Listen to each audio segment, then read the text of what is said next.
Hello everyone and welcome to another episode of the Screen Chronicles, and today, as you probably noticed from the title of this video, we have a special guest today, and this is actually our first ever in-person guest. We're going to go there, we're going to surprise everyone, we're going to take a tour through Salem here, but first, I'm in Pennsylvania, so I need to get all the way to Salem. My buddy Colby, he might have also is not here, so we're going to have to go meet up and we're going to head off to Salem, but I can't do that from here. So, let's go.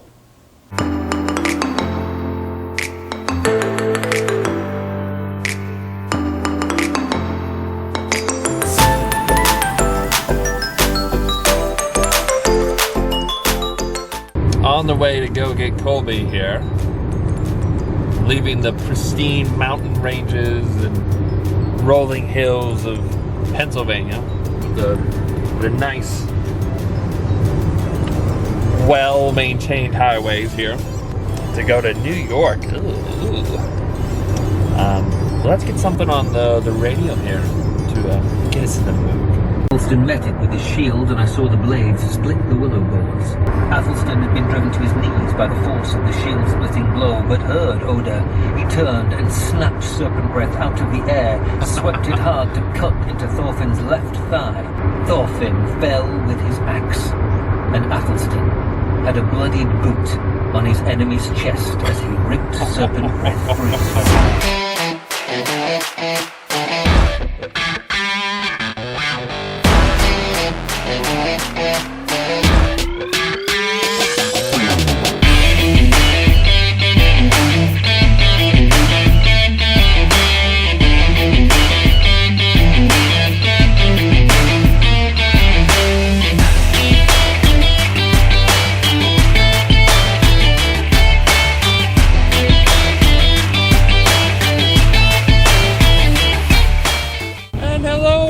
Welcome to now the real Screen Chroniclers. Both of us are here now. What's up? And so what I told you earlier, we're going to go have our first ever in-person interview. This is the weekend that originally Asdom was supposed to happen. We're supposed to have a bunch of cast members from The Last Kingdom there. But today, because of the world, because of the stuff with the world going on, we had the Asdom changed. Now we're only going to have one guest that we're going to moderate a panel to, and that guest is Bernard Cornwell. Oh yeah, author, the mastermind of it all. Author of the Saxon Tales books, Last Kingdom's based off. That's right. There he is. That's our guy. Yeah, we're super excited. Super excited to meet the guy who, basically brought all these stories. Obviously, a lot of it's based on history anyway. But these stories, I don't think, had been told before, at least not well, and not in such a concise way.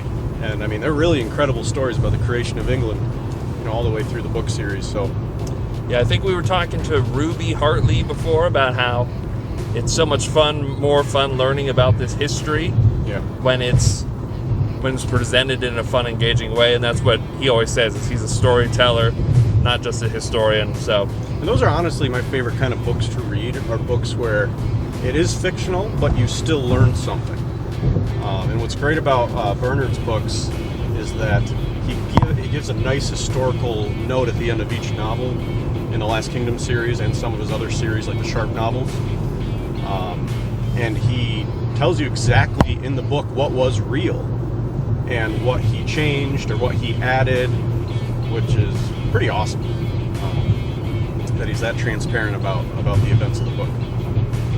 So we are super excited. We're going to show you what we're doing here on our trip to our journey to go see Bernard Cornwell. To Salem, Massachusetts, baby. We're going to go Salem, get some witch burning going on here. Woohoo! Too soon. Oh, too soon.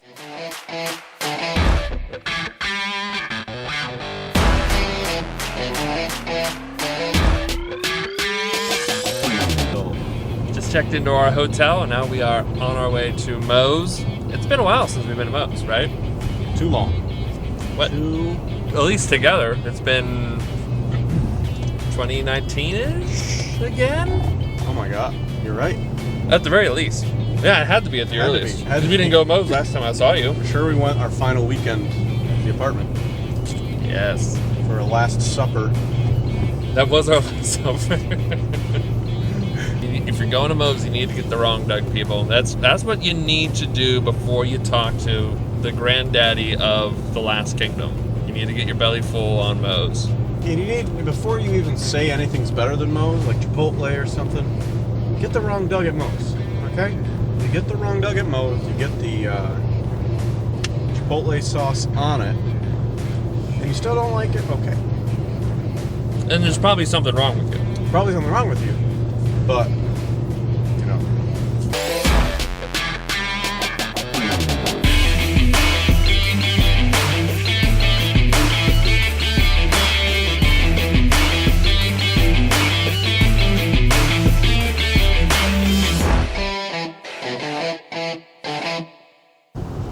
And good morning. We are up. It is Saturday, and we are on our way to go burn some witches. I mean, tour Salem. Yes. And then burn some, interview Bernard Cornwell.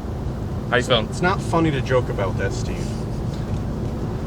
I'm feeling good. I'm a little butterfly. I'm excited to meet the guy who, you know, without his brain and his ideas, you know, we wouldn't have had all this fun we're having. Granddaddy With the podcast, of so, Last Kingdom here. you know, and he really did. He's brought a lot of joy to our lives. You know, whether indirectly through the show or, you know, just reading his books now is just pretty awesome to think about. Yep. So we are going to go there. It'll be a good time. Yes, getting a tour of Salem first, so it'll be fun. I've never been there. I've never been there either. Been to Boston a lot, but not Salem.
And there's our ride. It's all right.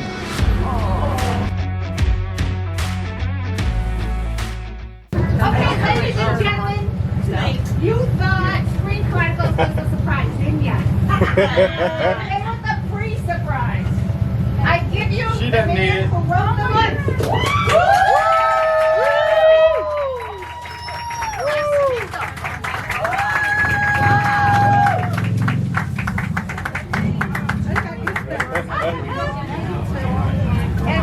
Okay. Pretty awesome. That's great. That's pretty awesome.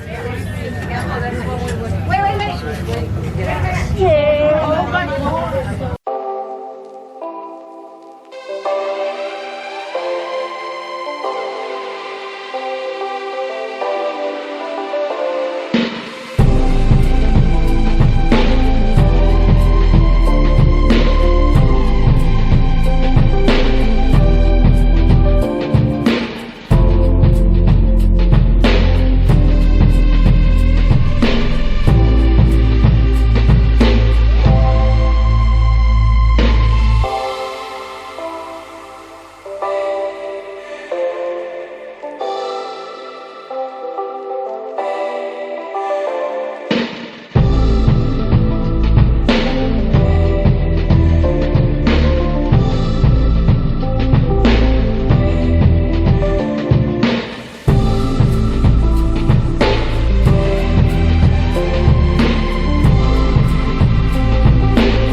Testing. Okay, we are live.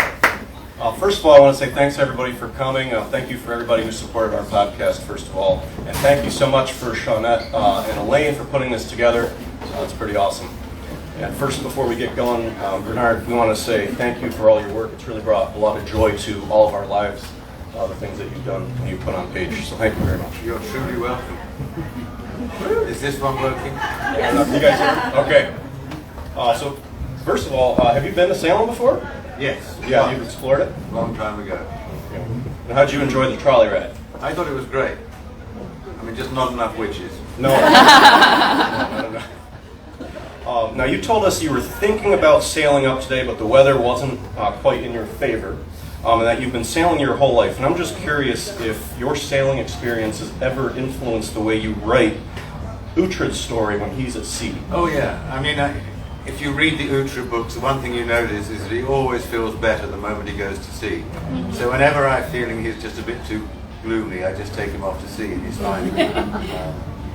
But yeah, I'm very much. We were talking some before we started recording here. Where did you get your interest in the warrior background for all your novels? Last Kingdom, King Arthur. Well, I think the truth is you write the books you want to read, which is a terrible self-condemnation. I mean, when I was growing up, I loved the Hornblower books. And when I finished the 11 Hornblower books, and if you haven't read them, you should, the only thing left to read were the real histories of the period. And through that, I discovered Wellington and the stories of his army. And I thought, well, I want to read that series too. And I haunted bookshops looking for it, because it never appeared. And then one day a little dim light bulb went off in my head, and I thought, well, why didn't you write them? So that was the beginning. And then I always had an interest in the Saxon period, so I don't know.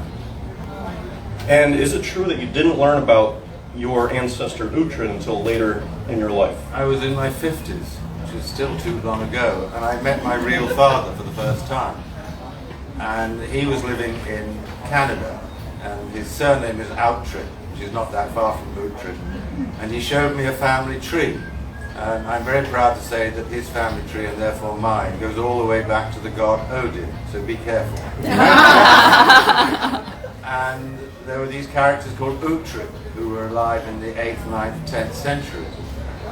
And I'd long wanted to write a series of books about the creation of England, because the English are incredibly ignorant, and they have no idea where England came from. I mean, there's this thought there always was an England, well, there wasn't.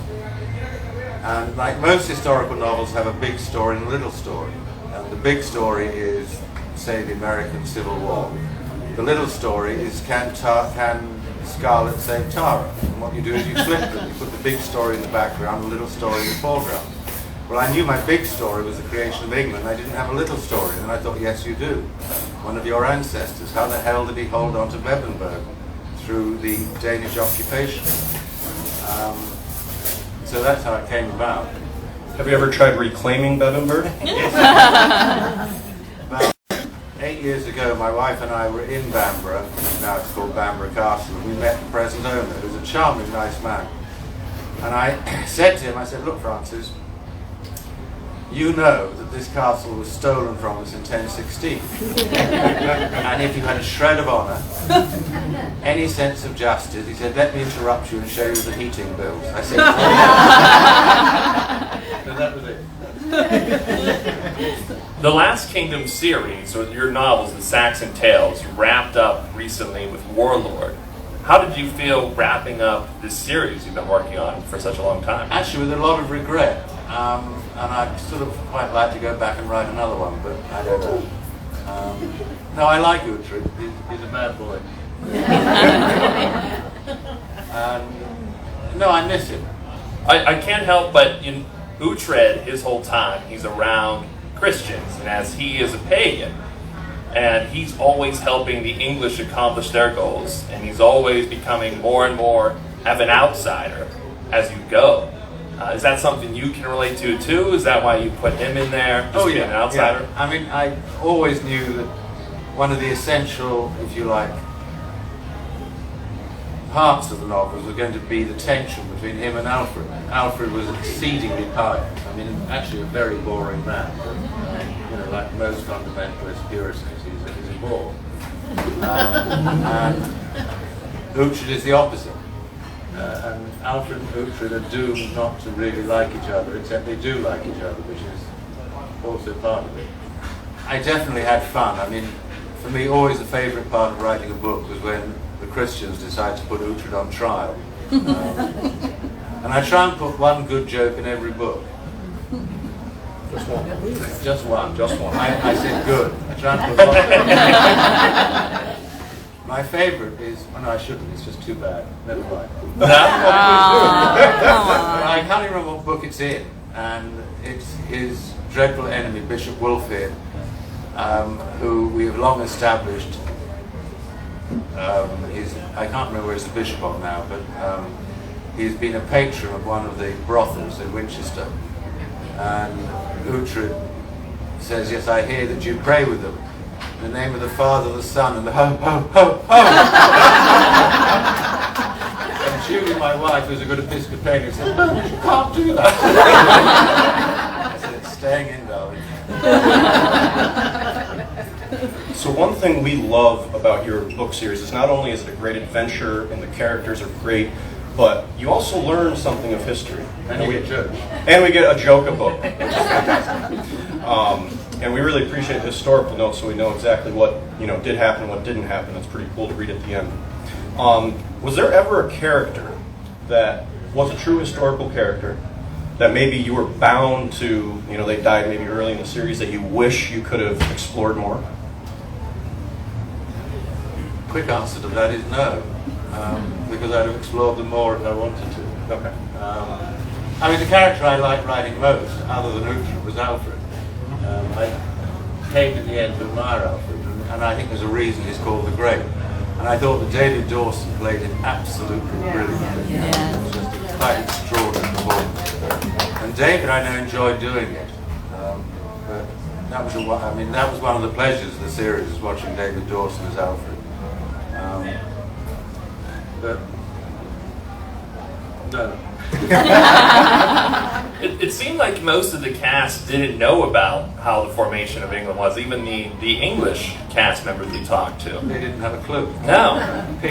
How did you learn about and how did you get into being admiring King Alfred then? Well, I mean, I literally have been reading the Saxons for 30, 40 years. And so I had this immense, if you like, background knowledge. And then when I decided to write the series, then of course you start reading the real history, plucking from them what you can and can't use, and making up the rest. But so really it's just research. How do you do most of your research? I mean, you tell us, I guess, a lot of it is reading. Do you do any practical, hands-on research too, like for the battles? Oh yeah, I go out and kill Danes. I actually have Uhtred's sword hanging up in my office. It's a fearsome thing. If any of you want it, I can't remember the name of the company, but they're on the web, and they make all the swords for Game of Thrones. Gaelic blades. I actually have it in my trunk right now. There you go. And George R.R. Martin, who's a very nice guy, emailed me about 2 months ago and said, do you know they make Uhtred's sword? And I said, no, I didn't know. He said, well, I've got 3. Do you want any of them? I said, yes. He very kindly sent me them. And he sent me 2 of them. And it's a fearsome weapon. It's heavy. It's heavy, yeah. And I have actually met reenactors in England. And I mean, these are equally fearsome. And I got a lot of very good advice on how to break a shield wall from them. They put on a battle for me, which I didn't take part in because I didn't have any chain mail. But, in fact, I mean, those guys actually know a lot about what they're talking about, and you can listen to them. And also you try, I mean, this was certainly true of the Sharp books, to visit everything, every place you write about. And there's, frankly, for the Saxon books, most of them have been built over, but the battlefield at Edington is still there, which I think is the Pale Horseman. And in the last book, Warlord, they've only just discovered the site of the Battle of Brunanburg. And the archaeologists invited me over there. So I think it was 2 summers ago we went, just before COVID. and walked this incredibly soggy field where they found hundreds and hundreds of broken weapons and bits of chainmail, and I'm sure they actually have discovered the real site. And there's a book just come out on, I think, Osprey Publishing in England, called No Greater Slaughter, which is a very good book about the Battle of Brunanburg. And I say it's very good because I wrote the foreword. But so yeah, you visit places. There are still some Saxon buildings left in England, and you dream dreams. Now, you mentioned your Sharp series. Now, I believe you're returning to it after a little bit of a hiatus from it, correct? 15 years away from me, yes. And how do you feel returning to the Sharp series? Oh, I love it. I mean, Sharp has never gone out of my head. And I mean, you know, you sit down last year and started the book, and he just springs to life, grumpy as ever. And so I've enjoyed writing it. It's almost finished. Fantastic, fantastic. We start out the books with Saxon Tales. Uhtred's a young boy, and he grows into an older man. Was some of his feelings as a younger man feeling invincible and just headstrong? Was that something from your life you put into it, or God, no. No? You know, we write fiction. So you've mentioned before that your characters kind of develop naturally when you write. You kind of have you don't necessarily have the plot totally in mind as you write. Sometimes you backtrack. Necessarily, I never have it in mind. I have no idea. When I start a book, I have absolutely no idea where it's going. I mean, that's not quite true. Obviously, with writing Warlord, I knew it would end with Brunanburg. And how I get into Brunanburg, I do not know. And the only way I mean, I know this is entirely contrary to what you're taught at school, you know, which is plot your essays, plan it ahead. Well, I can't plan ahead. And I never have been able to. So what I tend to do is start off with a situation, and then just see how the poor bugger gets out of it. If he doesn't, then obviously this book ain't going to work. And I've literally reached the end of a book. Usually I do about 12 chapters. I've reached chapter 12, still not sure how it's going to end. And it's not a very good way to write a book. And what you end up doing is finding that something you write in chapter 8 simply will not work because it contradicts everything that's gone before. So I spend an inordinate amount of my time doing what I call putting doors into alleyways. And what I mean by that is that at some point in the book, let's say Uhtred is going to be trapped in an alleyway, let's say in London. And it's a blind alley. There's high walls on either side and a high wall behind him. And his sword is broken. And he's limping, and he's faced by 12 nasty Danes who say, now we have got you at last. It's true, they have, he's dead. And what you do? Well, what you do is you put a door in the alleyway and he leaps through it, and with one leap Uhtred is free. Now, you say, well, that's ridiculous, you know, it's just that door is simply too convenient. So what you do is you set another scene in the same alley 5 chapters earlier and establish that the door is there. Now, because you know the door is there, you don't think I'm cheating, but of course I've been cheating all along. And we spend an immense amount of time putting doors into alleyways, which is not an efficient way to write a book. But yeah, the characters do tend to write themselves. I mean, my favourite character of all time is Hakeswill, who's a villain in the Sharp books. And if you've never read the Sharp books, you should, just to meet Obadiah Hakeswill. And the stupidest thing I ever did was to kill him off. If you've got a good villain, keep him alive. Wolfhead is a pretty good one. And of all of the books you've written, are there any particular ones you're more fond of, looking back? Yeah, the ones I'm really fond of, and I'm very fond of the Uhtred books, don't get me wrong, I absolutely love them. But the ones I'm very fond of are 3 written about the Arthurian period. It's called The Winter King, Enemy of God, and Excalibur. And I don't know why I love them so much, except they seem to write themselves. I mean, I started writing. I remember that I spent a long period researching the whole Arthurian period, going back and reading all sorts of old Welsh texts and all sorts of stuff, until I I just simply couldn't read anymore, and I thought I want to start writing it. And I'd never written a book in the first person, I'd always written third person, so I thought I'll do an experimental chapter in first person just to see if I like it, and that was in September. And on Christmas Eve the book was finished, and it literally wrote itself September, October, November, December, really fast. That was the first book, The Winter King. And it took another 3 or 4 months to polish it up and put the doors into the alleyways. It was just such a joy to write, and the other 2 books came just as easily. Books don't always come easily. I mean, 95% of writing a book is getting the story right. The rest of it is just joyful. And luckily I'm on that 5% now, which means where you put the varnish on and try and find a good joke for chapter 4. Yeah. Is there any chance we could ever see the King Arthur series come to the screen? There is, but I never believe it until it actually happens. Okay. But I'm told that they hope to begin filming next spring. I have no idea. I mean, as usual, the problem is always money. I've heard back in one of your very first interviews when I first started getting into The Last Kingdom, did you hear your characters' voices in your head? Oh yeah. Who do you hear most frequently? Oh, it's always Uhtred. Yeah? I hear him having conversations with people. It could be about anything. I mean, it doesn't have to be about the book.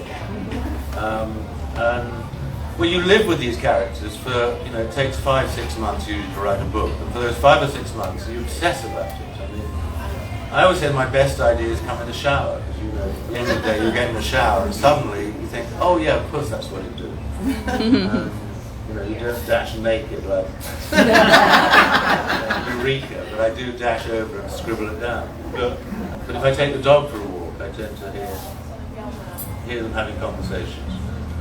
Now, if you could take one of your characters, maybe other than Uhtred, out of the book and have dinner with them and have a conversation, out of any of your books. Any of my books? Yeah. Oh, it's going to be a woman.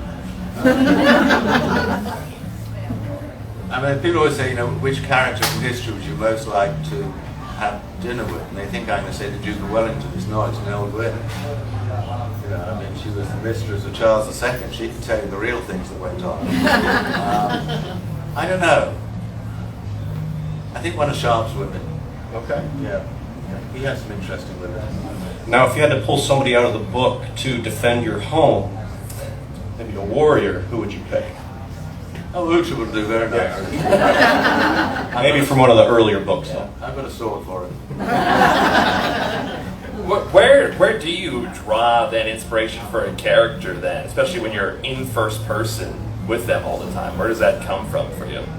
I have no idea. I mean, it was Somerset Maugham who said there are 3 rules about writing a novel. Unfortunately, no one knows what they are. I could no more tell you how to write a novel because I don't know how to do it. And every time I begin, every single time, I think I can't do this. You look at the blank screen and you think, oh, you've got to go. You've got to start off. And I mean, I suppose a lot of my characters have that tension I talked about. I mean, for Uhtred, it's a tension between himself and what is gradually becoming the universal religion. For Sharp, it's because he's an officer who's come up from the ranks. For Starbuck, it's because he knows he's fighting for the wrong side. So, there's always that tension, which I have no idea why I use that, but I do. I don't deliberately use it. It just happens that that's always there. Maybe it's because I know I shouldn't be married to an American and living in America. Don't you dare repeat that. We'll cut that out of the video.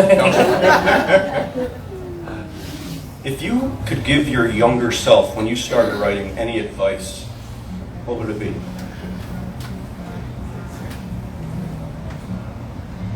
Keep going. It was out of necessity you started, right? Yeah, it was American. I met Judy unexpectedly when I had a proper job. I glorified in the title Head of Current Affairs Group Television Northern Ireland for BBC, and this was during the Troubles. And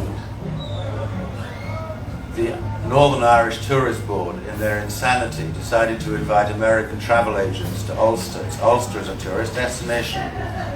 Now, Ulster at that time was bereft with bombs and bullets. It was not a nice place to go on a vacation. Probably isn't much nicer now either. And Judy was one of the travel agents. And I remember she walked out of an elevator in the hotel, and I said to my reporter, "I'm going to marry that one." It took me 18 months. She was already married. And Judy, for very cogent reasons, couldn't live in England for family reasons. So I said, "Well, don't worry, darling, I'll go to the States." Well, then the Americans refused me a work permit, a green card. And I actually had a job lined up at a television station. And I said to her airily, "I've always wanted to write a novel and will earn money that way," which, looking back on it, was pure insanity. So because I believed in starting at the bottom, I went to New Jersey and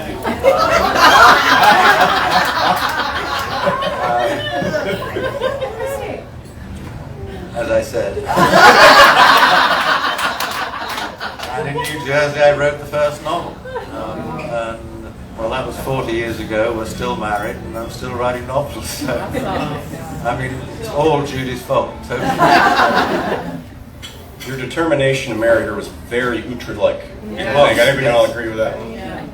So we want you all to think of questions as well, anything you might want to ask. You have too many, you never get lunch. I know. But we want you guys to have the opportunity to ask Bernard a question if you'd like. And we have the mic here, so I think Steve will bring it around. I think so, yeah. Good. Will I come to you? Is that one coming out in the crowd? First hand. Who is the golden woman that Isolde sees Uhtred with? Well, she's not really golden. Is she blonde? I think it's probably Ethelflaed. Is it? I mean, I always regret putting that prophecy in because people have been nagging me about it. I don't want it to be her. I want it to be, is it Bernadetta? Benedetta. Benedetta. Benedetta's nice, I like her, but I think he ends up with Benedetta. Yeah. I like him to end up living happily ever after. Yes, I like that. Yeah. You mentioned that you have a lot of conversations with the characters in your as you're writing the book. Have you ever thought of doing an outtake books conversations with characters in my head? What's your name? Dawn. Say again? Dawn. I want to know who to dedicate the book to if I ever take my life. Honestly, don't hold your breath there, Dawn. Speaking of dedications, could you maybe speak a little bit to your decision to dedicate Warlord to Alexander Dreymon? Well, I mean, one, I like Alexander. He's in very good company. And it was a way of really thanking that whole film crew, which I hope they knew. I think they did. And, I mean, come on, Alexander has been a wonderful Uhtred. He's been absolutely terrific. I mean, he deserved the book. And Sean Bean got one, so I thought Alexander needs one. But it really was a way of thanking the whole crew. And they were magnificent. They even put me into one episode. But, Yeah, when you started writing Uhtred, did you ever imagine that he would kill you someday? ungrateful bastard. Who came up to with you dying when you're using the facilities outdoors? That was my idea. There were 5 of us, and we were supposedly going through this forest and looking for Uhtred, and then the director said, he said, "Bernard, we need to get you away from the others." He says, "I'm not sure how to do it." I said, "It's easy." I said, "I stopped for a pee." He said, "Yeah, good idea." My only appearance as an actor on television is actually having a pee. But it worked. Can we hope to see you anymore in The Last Kingdom? They did ask me if I wanted to go back, and I said no. I said only if I can play an evil bishop. I guess there's no evil bishop in Series 5. So you've seen the whole show, correct? Now you've mentioned before that you're happy that they've gone in different directions. It's kind of 2 for the price of 1. But has there ever been a scene from one of your books that maybe they weren't able to do because of logistics that you wish they could have done?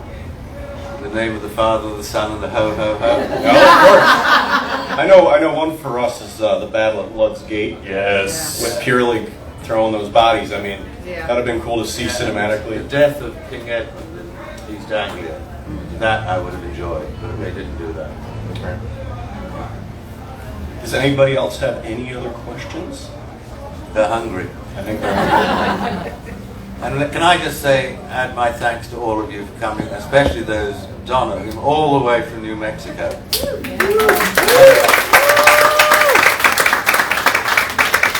Some of us came from Cape Cod, but wherever you come from, thank you, and you're all very welcome.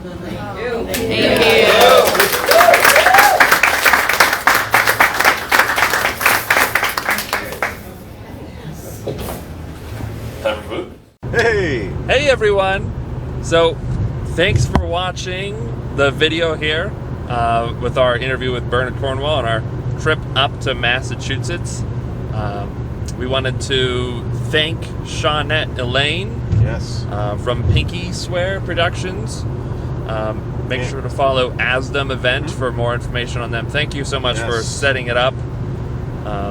And for anyone watching our video too, sorry for the audio quality during the video. We had our camera set up, but the microphone had some technical difficulties, I guess. So, but luckily we had the live stream. You can make sure you can check that out too on their Asdom account if you want to see the live streamed event. It was an awesome time.